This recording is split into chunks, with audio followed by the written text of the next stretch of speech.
High, welcome করছি রিয়াসাদ আজিম। বাংলাদেশ দক্ষিণ Africa match আর কিছুক্ষণ পর। এই ম্যাচের কি ফ্যাক্টস কি হতে পারে? আমার মতে 3-4টা জায়গায় আসলে হিট করলে বোঝা যাবে যে আসলে এই ম্যাচটায় বাংলাদেশ কেমন করতে পারে যদি এই পার্টিকুলার জায়গাগুলোতে সফল হয়। প্রথম কথা যেটা, সেটা হচ্ছে বাংলাদেশের বোলিং ডিপার্টমেন্ট কেমন করে। যে দলগুলো ইন্ডিয়া হতে পারে, সেটা দক্ষিণ আফ্রিকা হতে পারে, নাসাউ কাউন্টি ক্রিকেট গ্রাউন্ডে তাদের ফেভারিট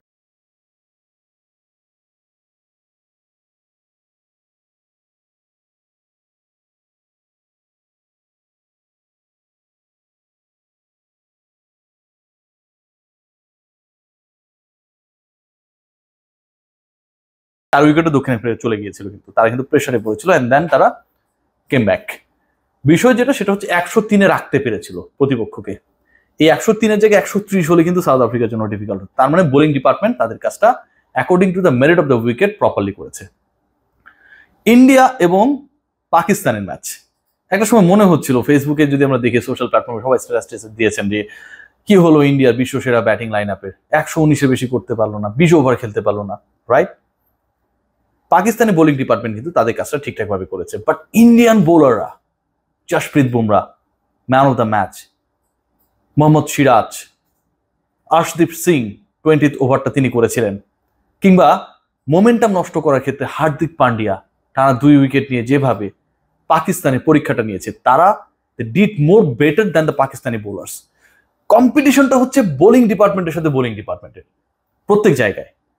সো বোলিং ডিপার্টমেন্টে বাংলাদেশ কেমন করে, যদি বাংলাদেশ আগে ব্যাট করে সেক্ষেত্রে বাংলাদেশের রান চেস করার ক্ষেত্রে সাউথ আফ্রিকান ব্যাটারদের পরীক্ষাটা কিভাবে নিতে পারবে, যদি বাংলাদেশ রান চেস করে সেই ক্ষেত্রে প্রতিপক্ষকে কত তাড়াতাড়ি আটকে দিতে পারে।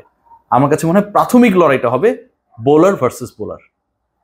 সেকেন্ড পয়েন্ট যেটা, বাংলাদেশের টপ অর্ডার কেমন করে। টপ অর্ডারে কিন্তু বাংলাদেশের বিশাল একটা ধারাবাহিকতা রয়েছে। ক্যাপ্টেন ধারাবাহিক, বারবার রান করতে না পারার ক্ষেত্রে সৌম্য সরকার ধারাবাহিক, এতই ধারাবাহিক যে ওয়ার্ল্ডে তিনি বিশ্ব রেকর্ড করে ফেলেছেন টি-20-তে 0 রানের। সো এইখান থেকে বের হতে হবে, অধারাবাহিক হতে হবে শান্ত সৌম্যকে।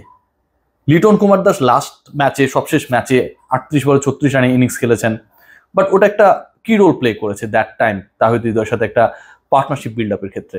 সো লিটনের কিন্তু ভয়টা কিছুটা হলেও জয় করতে পেরেছেন। ব্যাটিং ওয়াইজ বাংলাদেশ টপ অর্ডারে কেমন করে, পাওয়ার প্লেতে কেমন কাজ করতে পারে এবং লাস্ট 4 ওভার্স কিভাবে হ্যান্ডেল করে, সেটা একটা বড় ইস্যু। বাংলাদেশ দলের চ্যালেঞ্জের তৃতীয় যে পয়েন্ট, সেটা হচ্ছে আমরা যদি সাউথ আফ্রিকা দেখি, ইন্ডিয়া দেখি, পাকিস্তান দেখি, প্রত্যেকটা দল তাদের যদি 11টা আমরা দেখার চেষ্টা করি, 4 জন করে প্রপার 4 জন পেসার খেলিয়েছে। পাকিস্তানের ক্ষেত্রে আমরা দেখেছি 4 পেসার ইন্ডিয়ার 9 উইকেট নিয়েছে। ইন্ডিয়ার ক্ষেত্রে আমরা দেখেছি তাদের পেস ডিপার্টমেন্ট, একটু আগেই বলছিলাম হার্দিক পান্ডিয়ার কথা, জশপ্রীত বুমরা সুপার ইকোনমিক্যাল ছিলেন, উইকেট নিয়েছেন। আর্শদীপ সিং ব্যাটসম্যানের মুভমেন্ট অনুযায়ী বল স্পট করেছেন। অনেক সময় এমন মনে হয়েছে যে বল যেন স্পিন করছে, গতির ভ্যারিয়েশন যেটাকে বলে আসলে, সেটাকে কাজে লাগিয়ে সুইংকে অ্যাপ্লাই করেছেন। সো এই ইস্যুসগুলো গুরুত্বপূর্ণ। সাউথ আফ্রিকা, ইন্ডিয়া, পাকিস্তান তারা 4 জন পেসার খেলাচ্ছে। বাংলাদেশ দলে তো এই মুহূর্তে 4 জন পেসার খেলার মতো এভেলেবেল অবস্থায় আছে কিনা সেটা একটা সন্দেহের ব্যাপার। শরীফুল খেলবেন কি খেলবেন না, we have no idea.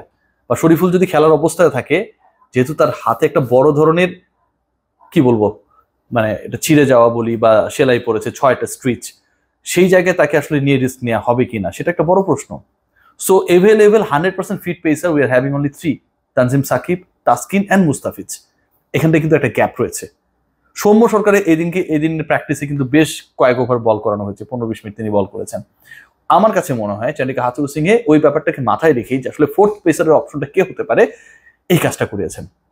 Soumya যদি বল করেন বা সৌম্য যদি খেলেন, তাহলে তো আসলে চেঞ্জের কোনো সুযোগ নেই। বাংলাদেশ দলে সেক্ষেত্রে নতুন একজন বোলারকে যদি ইনক্লুড করতে হয়, কাউকে না কাউকে বাদ দিতে হবে। আগের ম্যাচের 5 বোলারে কেউ বাদ পড়বে না, এটা মোটামুটি শিওর, বাদ পড়ার কোনো সুযোগ নেই। ব্যাটিংয়ে যে 7 জন রয়েছেন তাদের মধ্য থেকে কাউকে বাদ দিতে হবে। সেই ক্রিকেটার কে হবেন সেটাও একটা বড় ডিসিশন মেকিং। কারণ শ্রীলঙ্কার এগেনস্টে বাংলাদেশ 7 জন ব্যাটার নিয়েও যখন ঠিকঠাক খেলতে পারে না, অলমোস্ট হেরে বসেছিল, সাউথ আফ্রিকার এগেনস্টে বাজে উইকেটে, মোর কি বলবো, মানে ডিস্ট্রাকটিভ উইকেট যেটা নাসাউ কাউন্টি ক্রিকেট গ্রাউন্ডের, আমি যদি তুলনা করি গ্র্যান্ড প্রেরির সাথে, সেখানটায় বাংলাদেশ 6 ব্যাটার নেওয়ার সাহস পাবে? I don't think so. Many challenges, দেখা যাক কিভাবে টিম টাইগার্স রেসপন্স করে, but I am hopeful they are going to win this match. Take great care.